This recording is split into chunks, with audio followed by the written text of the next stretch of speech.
السلام علیکم ورحمۃ اللہ وبرکاتہ۔ اللہم صلی علی سیدنا محمد وعلی آل سیدنا محمد کما تحب و ترضى لہ۔ عزیزان گرامی، وعدے کے متعلق پوچھا گیا تو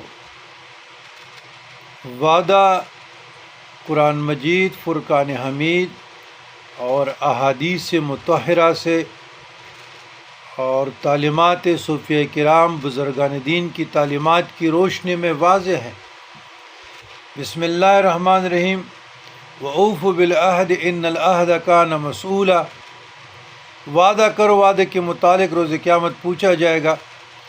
تو ہنسنے میں بھی وعدہ نہیں ہونا چاہیے۔ بعض لوگ ہم بچوں کے ساتھ، لوگوں کے ساتھ مسکراہٹ میں بھی کوئی بات کر جاتے ہیں نا، وہ بھی وعدے کے زمرے میں آتا ہے۔ تو لہٰذا انشاءاللہ کا لفظ کہا کریں، اور وعدے کے متعلق جو آپ لوگ پورا نہیں کر سکتے، لما تقولون ما لا یفعلون، تو آپ کیوں کہتے ہیں؟ ضرورت کیا ہے؟ تو وعدہ ایمان کی علامت ہے، اور جو وعدہ پورا نہیں کرتے تو وہ نفاق سے بزرگان دین نے تشبیہ کیا ہے۔ تو لہٰذا جس کا قول فعل میں تضاد ہے تو ان کے ساتھ آپ کیا معاملات کریں گے؟ اس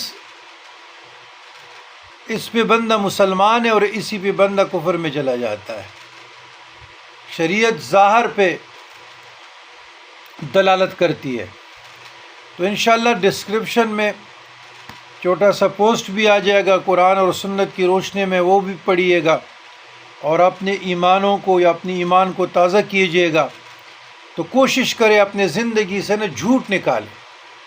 اگر آپ پرسکون رہنا چاہتے، اطمینان سے رہنا چاہتے ہیں، تو میری گزارش ہے کہ جھوٹ نکالو، حسد نکالو، غصہ نکالو، منتقم مزاجی نکالو، حرص نکالو، بے جا خواہشات نکالو۔ جو بتوں کو آپ نمازوں میں اور خیالوں میں پوجتے ہیں، جس کے ساتھ کوئی شے دیکھتے ہیں، جس کے گھر میں کوئی شے دیکھتے ہیں، گاڑی دیکھتے ہیں یا فرنیچرز دیکھتے ہیں، اچھے کپڑے دیکھتے ہیں، واچ دیکھتے ہیں، یا کسی کے گھر بار دیکھتے ہیں، یہ سارے آپ نا خیر اللہ میں آتا ہے۔ یہ وہ بے جان چیزیں جو آپ پوجتے ہیں، اور یہ بندے کے اعمال کو برباد کرتے ہیں۔